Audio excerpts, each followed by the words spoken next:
প্রিয় দর্শক, যেই বাংকারের কথা বলেছিলাম, ঐতিহাসিক সেই বাংকারটি এটি আপনাদেরকে নিয়ে এলাম এখানে। আপনারা একটু লক্ষ্য করে দেখুন, একেবারেই সংরক্ষিত একটি বাংকার, পাহাড় দুদিকে, এবং এখানে যেই সংরক্ষিত জায়গা সেটা এই জায়গাটি।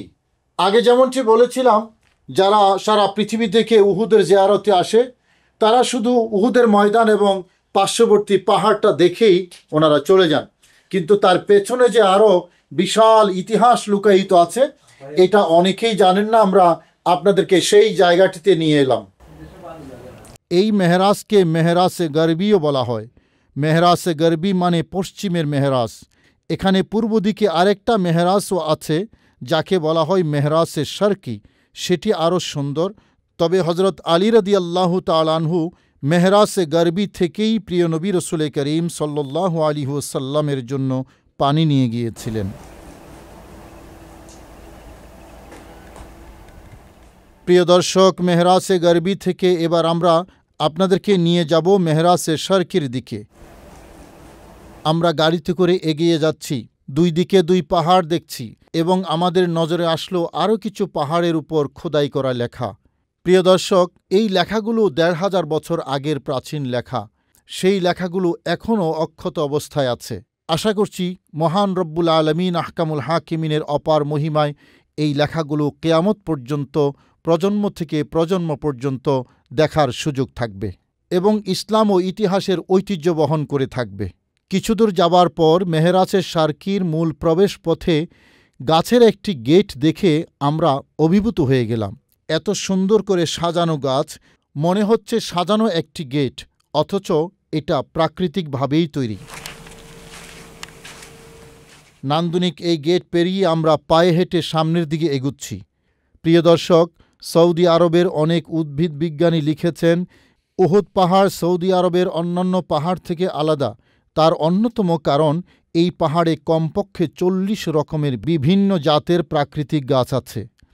দর্শক, দেখুন দুই পাহাড়ের মাঝখানে কিভাবে মহান আল্লাহ তাআলা সাজিয়ে রেখেছেন। একেবারে দুর্ভেদ্য দুর্গের মতো এমন দৃশ্য আসলেই হৃদয় জুড়ানো। বৃষ্টি হলে এই পাহাড়ি পানি নিচে এসে জমে, সে কারণেই এগুলোকে মেহরাজ বলা হয়। আমরা দীর্ঘক্ষণ ঘুরে ঘুরে মহান প্রভুর এমন সুন্দর সৃষ্টি দেখছি আর আপনাদেরকেও দেখাবার চেষ্টা করছি। প্রিয় দর্শক, দুই পাহাড়ের মাঝখানে এই সরু পথটি দেখতে মনে হচ্ছে সেই ঐতিহাসিক পেট্রা নগরীর সরু পথের মতো। আর একটু সামনে যাই। দর্শক, কোরআনে কারীমে রব্বুল আলামিন আহকামুল হাকিমিন বলেছেন ফাসিরু ফিল আরদ, অর্থাৎ তোমরা পৃথিবী ভ্রমণ করে দেখো রবের সৃষ্টি কত সুন্দর।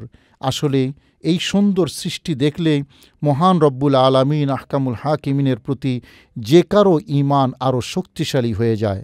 প্রিয় দর্শক, শেষ হয়ে গেল আমাদের পথ চলা। প্রকৃতির এই সৌন্দর্য আসলে না দেখলে উপভোগ করা যাবে না। দেখতে পাচ্ছেন দুই পাহাড় অনেক উঁচু, মাঝখানে এই সরু পথ, এই সরু রাস্তা, মানে একেবারেই যুদ্ধনীতিতে নিরাপদ জায়গা বলা চলে। এই লাল পাথর, মনে হচ্ছে আল্লাহ পাক রব্বুল আলামিন একেবারে যেমনটি আল্লাহ চেয়েছেন সেভাবে সুন্দর করে সাজিয়ে দুই পাশে পাহাড়গুলোকে স্থাপন করেছেন। মাঝখানে সুন্দর সরু পথ। আল্লাহর সৃষ্টির রং তুলি যত সৌন্দর্য, আল্লাহ পাক রব্বুল আলামিন যত সুন্দর করে এই সৃষ্টিকে সাজিয়েছেন। সূরা মুলকের মধ্যে আল্লাহ বলেছেন সুম্মারজিউল বাসরা কাররাতাইনি হাল তারা মিন ফুতুর।